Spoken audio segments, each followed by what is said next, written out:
अगला सवाल पूछा गया है कि यदि प्रेक्षणों x, x+3, x+5, x+7, x+10 का माध्य 9 है तो अंतिम तीन प्रेक्षणों का माध्य ज्ञात करो।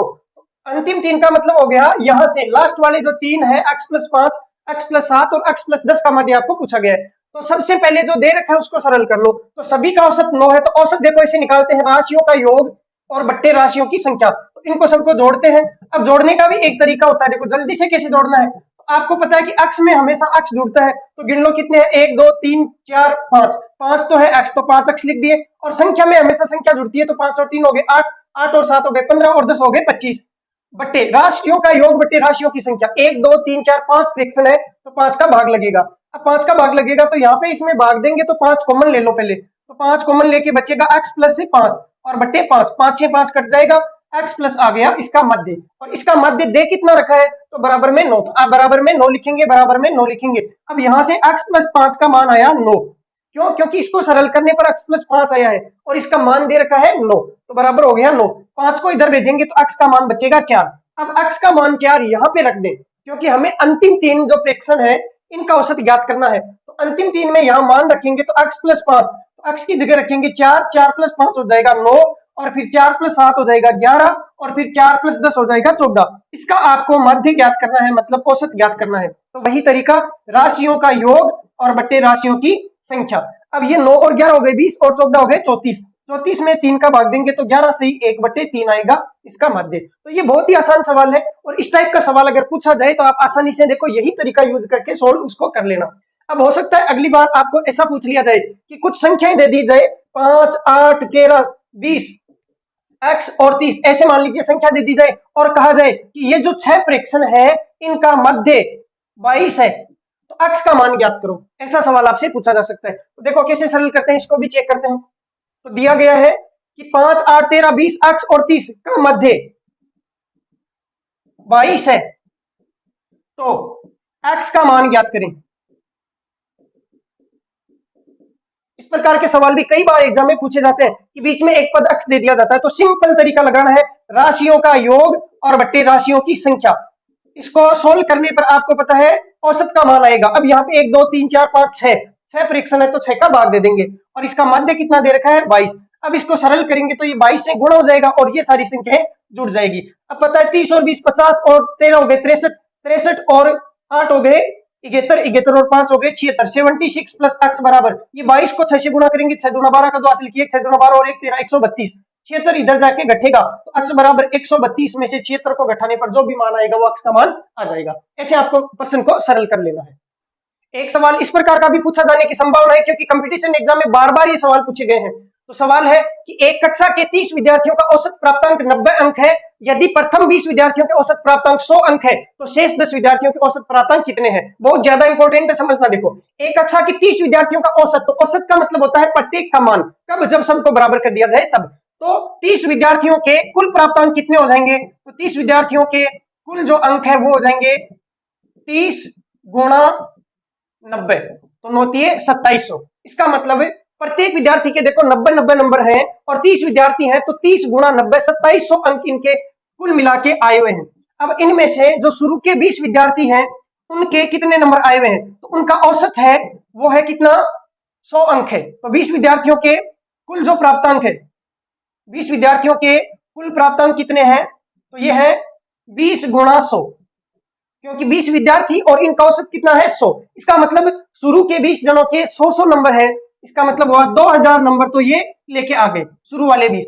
अब टोटल नंबर आए हैं 30 विद्यार्थियों के मिला के 2700 नंबर, शुरू वाले 20 के आए हैं 2000 नंबर। इसका मतलब जो बचे हुए 10 हैं, 10 विद्यार्थियों के कितने अंक हैं, तो आप ही बता सकते हैं कितने अंक हैं। तो 2700 में से 2000 को घटा दें, क्योंकि 2700 तो है टोटल नंबर, उसमें से 2000 नंबर है शुरू वाले 20 के, तो 700 अंक बच गए। और ये कितने लोगों के हैं, 10 विद्यार्थियों के हैं, तो 10 विद्यार्थियों के 700 नंबर है, तो औसत क्या हो जाएगा, औसत बराबर कुल अंक या राशियों का योग और बट्टे राशियों की संख्या, या ऐसे कह सकते हैं कुल अंक बट्टे कुल विद्यार्थी, तो ये आ जाएगा 70 अंक। इस प्रकार से आपको सरल कर लेना है। आसान सा सवाल आता है, बहुत ही फायदेमंद हो सकता है आपके लिए। अगला सवाल पूछा गया था कि एक प्रश्न और दो कथन फर्स्ट और सेकंड दिए गए हैं, आपको निर्णय लेना है कि कथन में दिए गए आंकड़ों का प्रश्न उत्तर देने के लिए पर्याप्त है या नहीं है। तो यहाँ पे देख लेना, दिया गया है कि महिमा कला से लंबी है और शीला आशा से छोटी है, इनमें से सबसे छोटी कौन है। आपकी मदद के लिए दो कथन दिए गए हैं, अब आपको चेक करना है कि इनमें से कौन सा आपके लिए पर्याप्त है। तो मैंने आपको तरीका बताया और उसी तरीके का सवाल एग्जाम में पूछ लिया। देखो महिमा कला से लंबी है, तो आप एक काम करना, या तो लंबे को ऊपर लिख लेना और छोटे को नीचे लिख लेना, या फिर लंबे को इधर लिख लेना, छोटे को इधर लिख लेना, जैसी आपकी मर्जी, दोनों तरीके समान है। तो हम ऐसे लिख लेते हैं, देखो लंबे को इधर लिखता हूं और जो छोटा है उसको इधर लिखूंगा, ऐसे तीर का निशान लगा लेना ताकि कंफ्यूजन हो ही नहीं। लंबा इधर आएगा, छोटा इधर आएगा। अब लिखा है महिमा कला से लंबी है, तो महिमा लंबी है इसका मतलब महिमा इस साइड में आएगी, और किससे लंबी है तो कला से लंबी है, इसका मतलब कला इस साइड में आएगी, और कला से लंबी है तो ऐसे लिखेंगे। तो इनमें लंबी होगी कौन, महिमा, तो ये महिमा लंबी हो गई। फिर लिखा है और शीला आशा से छोटी है, आशा से छोटी है इसका मतलब आशा को ऐसे लिखेंगे तो छोटी, छोटी को नीचे लिखेंगे, तो आशा से छोटी कौन हुई, शीला हुई। अब आपको पूछा गया इनमें से सबसे छोटी कौन है।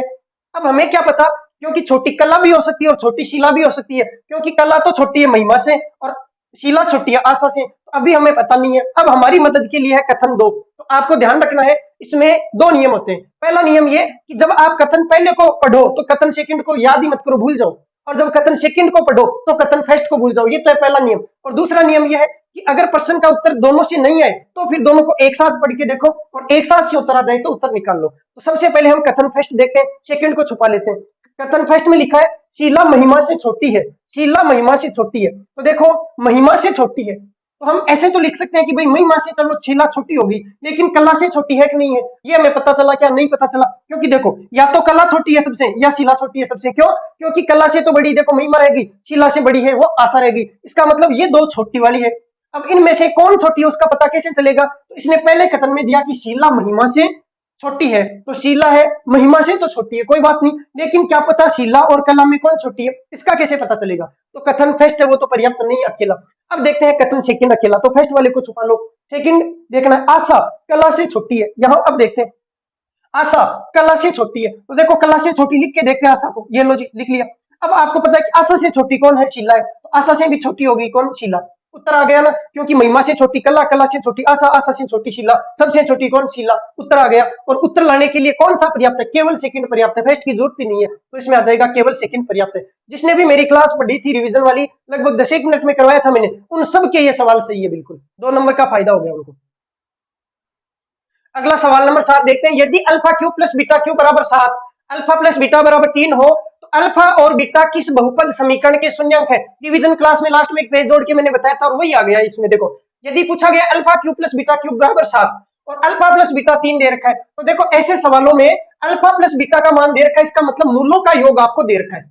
क्योंकि किसी भी द्विघात समीकरण में दो चीज अपन पढ़ते हैं, एक तो मूलों का योग अल्फा प्लस बीटा, वो तो होता है माइनस का बी बट्टा ए, और एक होता है मूलों का गुणनफल अल्फा बीटा, वो होता है सी बट्टा ए। ठीक, दो चीजों का ध्यान रखना है, कोई भी द्विघात समीकरण होती है a x square plus b x plus c बराबर 0, ये कोई द्विघात समीकरण है, और इसके मूल, मूल का मतलब हल या एक्स के मान अल्फा और बीटा है, तो इनमें मूलों में और इसमें संबंध होता है कि मूलों का योग अल्फा प्लस बीटा बराबर, तो ये माइनस का बी बट्टा ए, मतलब एक्स का गुणांक है उसको निगेटिव करके इस एक्स स्क्वायर के गुणांक ए का भाग देना है, और मूलों का गुणनफल होता है सी बट्टा ए, मतलब यहाँ पे जो अचर पद है उसमें ए का भाग देना होता है। अब आपको अल्फा प्लस बीटा का मान दे रखा है, अल्फा बीटा का मान दे नहीं रखा, तो हम देखो इसको जब इससे ये ज्ञात करते हैं, क्योंकि इसने एक हिंट दे रखी है कि क्यूब का मान ये है, इसका मतलब आपको इसका क्यूब करना है तो पता चल जाएगा। तो अल्फा प्लस बीटा बराबर है 3, हम इसका घन कर देते हैं। जैसे ही घन करते हैं तो घन करने पर देखो या तो सूत्र याद है तब तो बहुत अच्छी बात है, सूत्र याद नहीं भी है तो आप क्यूब कर लो, अल्फा प्लस बीटा का होल क्यूब कर लो बराबर 3। होल क्यूब का मतलब होता है इसको आपस में 3 बार गुणा कर लो, तो भी आपके पास में देखो ये आएगा, क्या आएगा, alpha cube plus beta cube plus 3 alpha beta कोष्टक अल्फा प्लस बीटा बराबर 3 का भी क्यूब करेंगे तो ये आ जाएगा 27।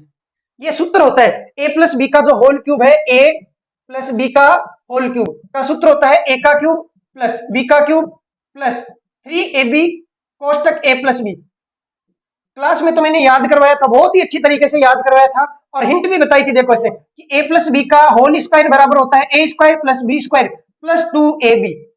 जब यहाँ पे स्क्वायर की जगह क्यूब आ जाए तो a प्लस बी का क्यूब बराबर, आप भी देखो जहां 2 है वहां 3 कर दो, स्क्वायर की जगह क्यूब कर दो तो a का क्यूब, b की जगह b का क्यूब प्लस 2 की जगह भी 3 कर दो, ab की जगह ab रहने दो। अब देखो इसमें एक चीज एक्स्ट्रा जोड़ देना, ये 2 घाते हैं, ये 3 घाते हैं, तो आप एक बार और लिख देना ऐसा का ऐसा a प्लस बी। ये मैंने तरीका बताया था। अब आप वाले अगले एग्जाम में देखो स्क्वायर का सवाल पूछने की पूरी पूरी संभावना है, तो वो भी अभी बता दूंगा। ठीक है, तो ये हो गया क्यूब वाला। अब अगर माइनस का हो, जैसे a माइनस बी का होल स्क्वायर, तो ये होता है a square plus B square और माइनस 2ab।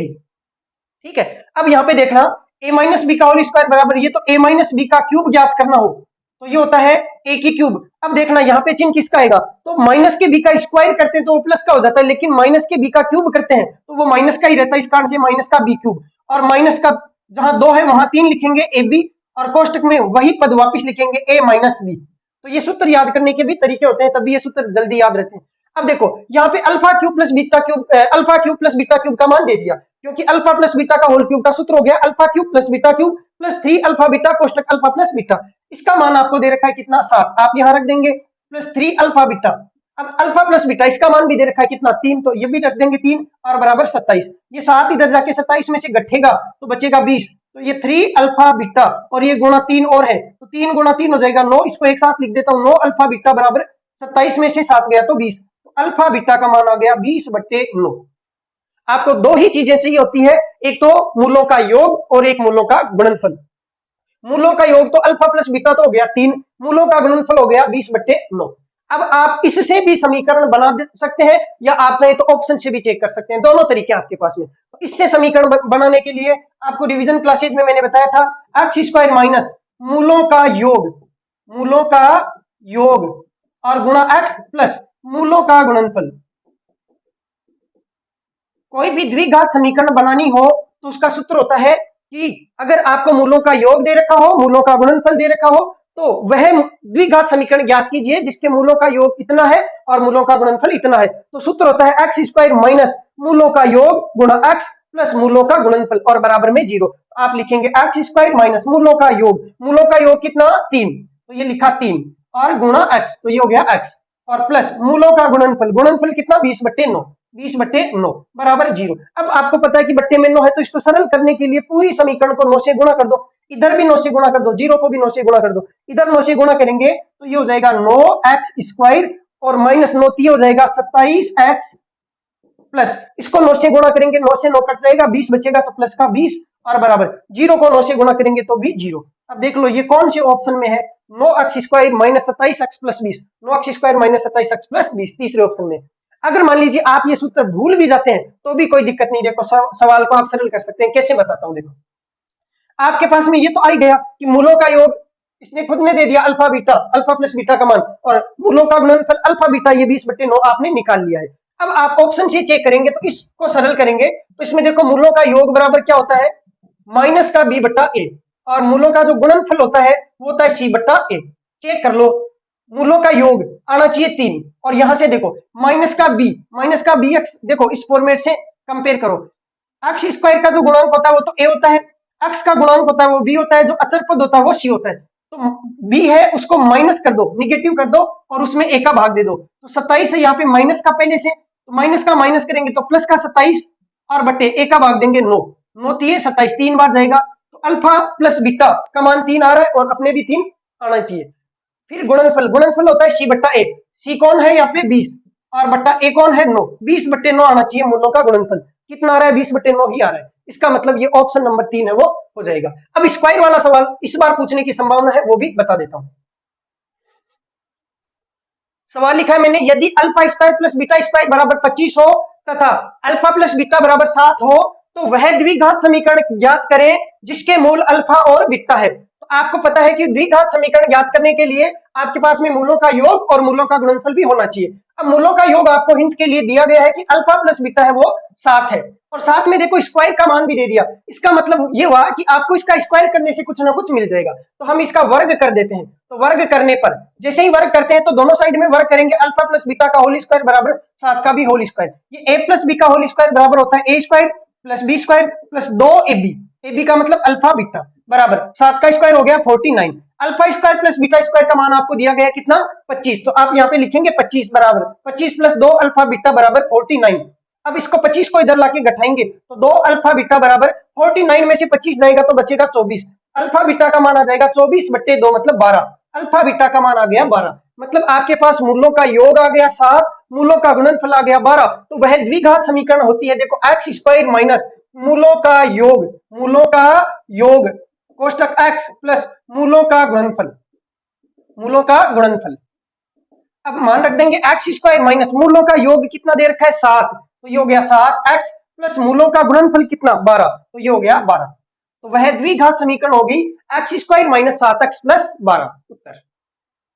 अब यही सवाल एग्जाम में आ जाए और आप ये तरीका भूल जाए तो आप ऑप्शन से कैसे चेक करेंगे? तो ऑप्शन से चेक करेंगे तो देखो मूलों का योग होता है माइनस का b बटा a, तो माइनस का b मतलब माइनस के 7 को माइनस का करना है तो 7 बटे a यहाँ पे कितना है 1, तो 7 बटे 1 कितना 7, तो मूलों का योग तो आना चाहिए 7, दे रखा है क्या 7 ही दे रखा है। उसके बाद में मूलों का गुणनफल आना चाहिए c बट्टा a, मतलब 12 बटे a कितना 1, 12 बटे 1 कितना 12, 12 ही आना चाहिए, कितना आया 12 ही आया। तो आप ऑप्शन से भी इसको चेक कर सकते हैं। अगला सवाल है एक घर में पानी के अलग अलग उपयोग को प्रदर्शित करने के लिए आंकड़ों का निम्न में से कौन सा आरेख सर्वाधिक उपयुक्त है? अब ऑप्शन में दिया गया है पाई चार्ट, आयत चित्र, दंडारेख, पिक्टोग्राम। अब पानी का अलग अलग उपयोग, इसका मतलब टोटल जो पानी है उसमें से अलग अलग किस किस चीज पे यूज कर रहे हैं, जैसे खाना बनाने में है, कपड़े धोने में है, पशुओं को पानी पिलाने में है, पौधों को पानी देने में है, गाड़ी को धोने में है, ऐसे अलग अलग यूज है वो किसके द्वारा दर्शाएंगे? तो मैंने आपको पढ़ाया भी था कि पाई चार्ट है वो अलग अलग मदों को दर्शाता है, जैसे परिवार में जो टोटल इनकम है उसको अलग अलग मदों पर खर्च करते हैं, कपड़ों पर, मनोरंजन पर, शिक्षा पर, है ना, स्वास्थ्य पर, ऐसे अलग अलग, तो उसको हम पाई चार्ट के द्वारा दर्शाते हैं। उसके बाद में क्या हुआ, देखो अगली एग्जाम में ये पूछ लिया गया स्टेटिक्स वाले में, आयत चित्र का प्रयोग किसके लिए करते हैं? तो हिस्टोग्राम जो है ये बहुत ज्यादा इंपॉर्टेंट होता है, इसका प्रयोग बहुलक के लिए किया जाता है। और दंड आरेख जो है तो इसका तो आप सब जानते हैं कि जब आप किसी कंपनी के अलग अलग वर्षों के उत्पादन को दर्शाना चाहते हैं, या मान लीजिए किसी स्कूल या विद्यालय महाविद्यालय के विभिन्न संकायों में अध्ययनरत छात्रों की संख्या को दर्शाना है, तो उसके लिए दंडारेख का उपयोग करते हैं। लास्ट में है पिक्टोग्राम। पिक्टोग्राम का मतलब होता है पिक्चर, अर्थात चित्रलेख। जैसे मानव की आकृति बना दी, जब आप जनगणना करते हैं तो वहां पे मानव की आकृति बना दी, पशु गणना करते हैं तो पशु की आकृति बना दी, ठीक है, तो पिक्टोग्राम का प्रयोग उसके लिए करते हैं। तो हमारे सवाल का जवाब हो जाएगा पाई चार्ट। मैंने स्टेटिक्स वाले में बहुत बढ़िया तरीके से करवा रखा है, जिन्होंने नहीं पढ़ा वो जरूर वो क्लास देख लेना। फिर अगला सवाल है, यदि एक विशेष कूट भाषा में प्रोडक्शन को ऐसे लिखा जाता है तो ओरिएंटेशन को कैसे लिखा जाएगा? इसका रामबाण तरीका है कि आप शब्द को लिख लो। मैंने बताया भी था कि जब भी एबीसीडी का सवाल आ जाए तो झट से एबीसीडी लिख लेना और उसके जो नंबरिंग है वो भी लिख लेना। तो मैं यहाँ पे ही लिख देता हूँ, देखो पी है वो 16 नंबर का, आर 18 नंबर का, ओ 15 नंबर का, डी 4 नंबर का, यू 21 नंबर का, सी 3 नंबर का, टी 20 नंबर का, आई 9 नंबर का, ओ 15 नंबर का, एन 14 नंबर का, एस 19 नंबर का। ऐसे ही क्यू 17 नंबर का, ये क्यू 17 नंबर का, पी 16 नंबर का, सी 3 नंबर का, वी 22 नंबर का, और बी है वो 2 नंबर का, यू 21 नंबर का, एच 8 नंबर का, पी 16 नंबर का, एम 13 नंबर का, टी 20 नंबर का। जैसे ही आप नंबरिंग लिखेंगे आपको पता लग जाएगा। 16 को लिख रखा 17 मतलब एक जोड़ दिया, 18 को लिख रखा 17 एक घटा दिया, 15 को 16 लिख रखा एक जोड़ दिया, 4 को 3 लिख रखा एक घटा दिया, 21 को 22 लिखा एक जोड़ दिया, 3 को 2 लिखा एक घटा दिया, 20 को 21 लिखा एक जोड़ दिया, यहाँ एक घटा दिया, एक जोड़ दिया, एक घटा दिया, एक जोड़ दिया, एक जोड़ो घटाओ, जोड़ो घटाओ, जोड़ो घटाओ, बस इसमें भी वही काम कर दो। ओ होता है 15 नंबर का, आर होता है 18 नंबर का, आई होता है 9 नंबर का, ई होता है 5 नंबर का, एन 14 नंबर का, टी 20 नंबर का, ए 1 नंबर का, टी 20 नंबर का, आई 9 नंबर का, ओ 15 नंबर का, एन 14 नंबर का। अब सबसे पहले एक देखो, शुरू में देखो 16 में एक जोड़ा हुआ है, यहाँ पे भी एक जोड़ेंगे तो ओ से एक 16 नंबर का क्या आएगा, तो 16 नंबर का पी आ जाएगा। फिर 18 में एक घटाएंगे, क्योंकि देखो इसमें जोड़ना है, प्लस करना है, माइनस करना है, प्लस करना है, minus plus minus plus minus plus minus और प्लस, ऐसे आपको करना है। पहले एक जोड़ना है तो 15 में एक जोड़ा 16 नंबर का पी आ गया। अब 18 होता है, उसमें से एक घटाने पर 17 नंबर का क्यू आता है, 9 में एक जोड़ेंगे तो 10 नंबर का जे आता है, 5 में से एक घटाएंगे तो 4 नंबर का डी आता है, 14 में एक जोड़ेंगे तो 15 नंबर का ओ आता है, 20 में एक घटाएंगे तो 19 नंबर का एस आता है, 1 में एक जोड़ेंगे तो 2 नंबर का बी आता है, 20 में से एक घटाएंगे तो 19 नंबर का एस आता है, 9 में एक जोड़ेंगे तो 10 नंबर का जे आता है, 15 में से एक घटाएंगे तो 14 नंबर का एन आता है, 14 में एक जोड़ेंगे तो 15 नंबर का ओ आता है। देख लो कौन से ऑप्शन में ऐसा है, वही आपका उत्तर हो जाएगा। तो ये बड़े आसान होते हैं, आपको एबीसीडी लिख के ही इनको सरल करना होता है। अब संभावना ये कि आप वाले में क्या पूछेगा, दो एक जोड़ा एक घटाए, इसकी बजाय और कुछ जोड़ देगा या और कुछ घटा देगा या उल्टा क्रम लिख देगा, पी का उल्टा जो होता है जैसे के होता है उसको लिख देगा, आदि एबीसीडी होती है ना, ए से लेके एम तक, उसके बाद एन से लेके जेड तक, तो ए का उल्टा जेड होता है, ऐसे ही एम का उल्टा एन होता है ना, तो उनमें से कुछ पूछ लेगा। तो ये तो बड़े आसान सवाल है, ये तो सबके सही होते हैं। अगला सवाल पूछा गया कि 8 सेंटीमीटर भुजा का एक बड़ा घन 2 सेंटीमीटर भुजा वाले 64 छोटे समान घनों को एक साथ पुनर्व्यवस्थित करके बनाया जाता है। बड़े घन की सबसे ऊपरी सतह में से कोने के घनों को हटा दिया जाता है, तो इससे बड़े घन के संपूर्ण पृष्ठीय क्षेत्रफल पर क्या परिवर्तन होगा या क्या प्रभाव पड़ेगा। सबसे पहले हम एक घन बनाते हैं, तो घन बनाने का तरीका सीख लो। देखो क्या पता इसी से रिलेटेड सवाल और पूछ लिया जाए। तो सबसे पहले तो इसे दो लाइनें खींचते हैं, उसके बाद में देखो दो डॉटेड लाइनें यहाँ पे खींचते हैं, मतलब एक वर्ग आपको बनाना है, तो यहाँ पे आप डॉटेड लाइनें खींचेंगे ताकि एकदम अच्छे तरीके से आपके समझ में आ जाए। जैसे ही आपने डॉटेड लाइनें खींच के एक वर्ग बनाया, ऐसा ही एक वर्ग, मतलब ऐसा ही एक वर्ग यहाँ पे और बनाएंगे और उस वर्ग को पूरा बनाना है। जैसे आपको पूरा इसको बनाना है, आपने इसको पूरा बना दिया, ऐसे बना दिया। अब क्या करना है, देखो यहाँ वाली यहाँ वाले कोने को यहाँ वाले कोने से मिलाना है, ऐसे लाइन खींच के यहाँ वाले कोने को यहाँ वाले कोने से लाइन खींच के मिलाना है और इसको इससे मिलाना है। अब यहाँ वाले को डॉट डॉट डॉट से दर्शाना है। क्यों दर्शाया डॉट से, क्योंकि ये पीछे की साइड में होता है, हमें दिखाई नहीं देता, हमें सामने से केवल और केवल तीन सतह है वही दिखाई देती है। जैसा कि मैं यहाँ पे बना देता हूँ, देखो ऐसा इस प्रकार से सामने से देखने पे केवल आपको तीन सतह दिखाई देगी। अब आपको पता है कि 8 सेंटीमीटर भुजा का एक बड़ा घन है, इसका मतलब इसकी जो भुजा है वो है 8 सेंटीमीटर, लंबाई भी 8 सेंटीमीटर, चौड़ाई भी और ऊंचाई भी 8 सेंटीमीटर। इसको बनाया गया है 2 सेंटीमीटर भुजा वाले 64 समान छोटे घनों से मिलाकर। इसका मतलब इसके टुकड़े करने हैं, बड़े वाले के टुकड़े करने हैं तो वापस छोटे वाले प्राप्त हो जाएंगे और टुकड़ों को जोड़ के ये बड़ा वाला बनाया गया है। इसमें देखो जो छोटे वाला घन है वो 2 सेंटीमीटर भुजा का, इसका मतलब है इस बड़े वाली घन की जो भुजा, बड़ी वाली भुजा 8 सेंटीमीटर है, उसके 4 टुकड़े करने होंगे, 1 2 3 और 4। ये चारों ही टुकड़े 2-2 सेंटीमीटर के होंगे। जब लंबाई में आप ऐसे 1 2 3 4 घन रखेंगे तो लंबाई है वो 8 हो जाएगी। तो हमें इस लंबाई के भी कितने टुकड़े करने हैं, 4 टुकड़े करने हैं, तो इसके लिए 3 कट लगाने होते हैं, एक ये दूसरा और ये तीसरा। अब सबसे पहले देखो इसको काटना सिखाता हूं ताकि आपका कंसेप्ट भी क्लियर हो जाए। आप चाकू ऊपर रखेंगे और नीचे तक काट देंगे। आपने देखो पहले चाकू रखा है इसे, अब इसको नीचे तक खींचना है। आप सामने से देखेंगे तो आपको ये सीधा दिखाई देगा। दूसरी बार आपने चाकू यहाँ पे रखा और आप इसको नीचे तक खींचेंगे तो ये लो, और तीसरी बार चाकू आपने यहाँ पे रखा और आप इसको नीचे तक खींचेंगे ऐसे। अब आपने लंबाई के तो टुकड़े कर दिए, अब आपको इसकी चौड़ाई के भी टुकड़े करने हैं, क्योंकि ये जितना लंबा है उतना ही चौड़ा है। चौड़ाई के भी वही 4 टुकड़े करने हैं, तो 1 2 और 3 कट लगाने पड़ेंगे। 3 कट लगाते ही 4 टुकड़े हो जाएंगे। सबसे पहले आप चाकू इसके ऊपर रखेंगे और उसके बाद में इसको नीचे तक दबा देंगे। नीचे तक दबाया मतलब काट दिया। उसके बाद में दूसरी बार चाकू आपने यहां रखा और इसको भी नीचे तक काट दिया। तीसरी बार चाकू आपने यहां रखा और इसको भी नीचे तक काट दिया। चौड़ाई के भी टुकड़े हो चुके हैं। अब देखो लंबी लंबी लीरें हो गई, इसको भी ऐसे काटना है, मतलब ऊंचाई के भी टुकड़े करने हैं, तो आप एक ये दूसरा और ये तीसरा कट लगाएंगे। अब सबसे पहले आप चाकू सामने रखेंगे और इसको अंदर तक जाने देंगे, काट देंगे इसको ऐसे। दूसरी बार चाकू आपने सामने रखा और इसको भी अंदर तक काट दिया, और तीसरी बार चाकू आपने यहां रखा और इसको भी अंदर तक काट दिया। ये लो 64 टुकड़े हो चुके हैं। आप गिन लो से लंबाई में 1 2 3 4, ऐसे ही देखो 4 इधर और 4 इधर, तो एक परत में 4 चौके 16 हो गए, 16 इसके नीचे 32, 16 इसके नीचे 48 और 16 इसके नीचे 64 टुकड़े हो चुके हैं। सवाल में दिया गया है कि जो ऊपर वाली सतह है, मतलब ये वाली जो है ऊपर ऊपर वाली, ये जो एक परत है ये फर्स्ट, इसमें जो कोने वाले घन है उनको हटाना है। तो ये जो कोने वाला घन है, ये वाला घन, इसको मैं हटाता हूं। तो देखो आपको सामने से देखने पे अभी तीन सतह इसकी दिखाई दे रही है, और पृष्ठीय क्षेत्रफल जो होता है वो हमें ऊपर से जितना दिखाई देता है वही पृष्ठीय क्षेत्रफल होता है किसी भी आकृति का। जैसे मेरे पास में घन पड़ा भी है, देखो ये एक घन है, तो यहाँ पे जो सामने आपको दिख रहा है, आप जिस पे हाथ फिरा पा रहे हैं, ये सारा पृष्ठीय क्षेत्रफल है। मतलब ये जो कागज लपेटा हुआ है, तो ये जितना कागज मैंने लपेट रखा है इसके चारों तरफ, वो सारा कागज है, उस कागज का क्षेत्रफल ही पृष्ठीय क्षेत्रफल होता है। अब मैं यहां से इसको काट देता हूं, देखो इसको जैसे ही मैं काटता हूं, तो काटने के बाद में देखना मैं इसको बाहर निकालता हूं। देखो यहां से मैं इसको बाहर निकालूंगा, 1 2 और 3 साइड से इतना कागज अक्ष जो है वो बाहर आ जाएगा।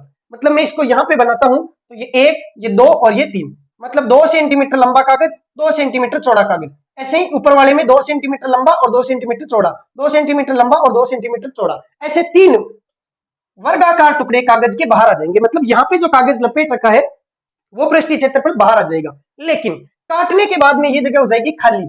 अब मैं इसको काट के बाहर निकाल दूं तो ये जगह होती है देखो खाली। खाली होते ही आपको देखो ये कैसे दिखाई देगा, ऐसे दिखाई देगा।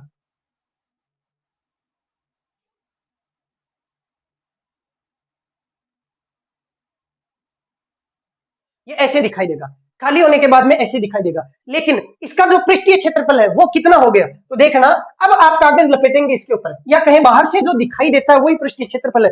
अब आपको बाहर से देखो कितनी सतह दिखाई दे रही है, ये पहले छुपी हुई थी, यहाँ पे रखा हुआ था तो छुपा हुआ था, जैसे इसको हटाया तो हट गए 3 कागज, 1 2 और 3, ऐसे 3 टुकड़े हट गए, ये रहे 1 2 3। लेकिन आपको नए कितने दिखाई देने लगे, एक तो देखो ये सामने वाला आपको नया दिखने लग गया, एक ये इधर वाला साइड वाला 2 और एक ये 3 नए दिखने लग गए। तो 3 को हटाया 3 नए दिखने लग गए। तो पृष्ठीय क्षेत्र में फल में परिवर्तन हुआ क्या, नहीं हुआ। पृष्ठीय क्षेत्रफल जितना पहले था उतना ही अब है। अब एक को हटाने से ही फर्क नहीं पड़ा तो दूसरा तीसरा चौथा हटा दो, कोई प्रभाव नहीं पड़ेगा, क्योंकि जितना पृष्ठीय क्षेत्रफल हटता है उतना ही पृष्ठीय क्षेत्रफल और आ जाता है। ऐसे ही अगली एग्जाम में पूछ लिया जाए कि नीचे के 8 कोने हैं, नीचे के 4 कोने हैं, ऊपर के 4 कोने, 8 को उठा दिया जाए तो पृष्ठीय क्षेत्रफल पर क्या प्रभाव पड़ेगा, तो भी आप बता सकते हैं कि कितना प्रभाव पड़ेगा। अब संभावित सवाल है वो और देखते हैं। देखो इसी घन में ऐसे पूछ लिया जाए कि ऊपर वाली जो एक लेयर है, मतलब ये पूरी लेयर है, इसको ही हटा दिया जाए, इस पूरे को हटा दिया जाए तो पृष्ठीय क्षेत्रफल पर क्या प्रभाव पड़ेगा। तो जब ये यहां पे था, इस सवाल का उत्तर तो हो गया कोई परिवर्तन नहीं होगा। लेकिन मान लीजिए नया सवाल पूछ लिया जाए कि इस पूरी लेयर को ही हटा दिया जाए, होने वाले की बजाय इस पूरे को ही, ब्लॉक को ही हटा लिया जाए तो पृष्ठीय क्षेत्रफल पर क्या प्रभाव पड़ेगा। तो देखते हैं क्या प्रभाव पड़ेगा। इसको पूरे को हटाते हैं तो देखो मैं इधर साइड में बढ़ा देता हूं इसे। अब इस पूरे ब्लॉक को बाहर मैंने निकाल दिया, तो देखो इसमें समझना, इस पूरे ब्लॉक को बाहर निकालना है, मतलब ये जो पूरी लाइन है इसको मुझे बाहर निकालना है। तो पहले कितनी दिखाई दे रही थी, तो 1 2 3 4 5 6 7 8 9 10 10 सतह मुझे दिखाई दे रही थी। कैसे, 1 2 3 4 5 6 7 8 9 और एक इस साइड से पीछे से, क्योंकि वो दिख जाएगी, क्योंकि पूरा घन आपके पास में है तो पृष्ठीय क्षेत्रफल उसमें चारों तरफ का ऐड होता है ना, तो इस कारण से 10 भी पीछे की साइड में। ऐसे 10 वर्गाकार, मतलब 2 बाई 2 साइज की 10 आपने कागज बाहर निकाल लिए। अब जैसे ही आप इसको बाहर निकालेंगे तो यहाँ पे देखो किस टाइप की आकृति बचेगी, अभी देखो बता देता हूं। हटाने के बाद में आपको ऐसा दिखाई देगा। अब इसमें देखो 1 2 1 2 3 4 5 6 7 और 8 सतह नहीं आ गई। हटाई कितनी थी, 10 सतह, नहीं कितनी आ गई, 8। तो कम कितनी होगी, 2 सतह कम होगी। एक सतह का क्षेत्रफल है 2 गुणा 2, 2 दूने 4 सेंटीमीटर स्क्वायर। तो 2 सतह, क्योंकि 2 कौन सी हट गई, एक तो ये सामने वाली हट गई, यहाँ पे आप देखेंगे एक तो ये सामने वाली हट गई और ये एक ये पीछे वाली हट गई, बाकी सारी सतह जो है वो वापस आ गई। तो इसका मतलब ऐसी स्थिति में जब पूरी लाइन को हटा देंगे तो ऐसी स्थिति में 2 फलकें हट जाएगी, तो एक फलक का क्षेत्रफल 4 सेंटीमीटर स्क्वायर, तो 2 का हो जाएगा 8 सेंटीमीटर स्क्वायर, इतना पृष्ठीय क्षेत्रफल कम हो जाएगा। अब मान लो एग्जामिनर सवाल में ये पूछ ले कि एक लाइन तो ये पूरी हटा दी, एक लाइन ये पूरी हटा दी, एक नीचे वाली लाइन और एक ये नीचे वाली लाइन, एक लाइन को हटाने में 8 सेंटीमीटर स्क्वायर कम होता है, तो 4 लाइनें हटाएंगे तो 8 चौके 32 सेंटीमीटर स्क्वायर क्षेत्रफल कम हो जाएगा। ऐसा आपसे पूछा जा सकता है। तो कैसा भी सवाल पूछे, अगर ये बेसिक आपको समझ में आ जाएगा तो आप डायग्राम बनाओ दिमाग में, और दिमाग में डायग्राम बहुत जल्दी बनता है, उसके बाद में आपका सवाल है वो सही हो जाएगा। धन्यवाद।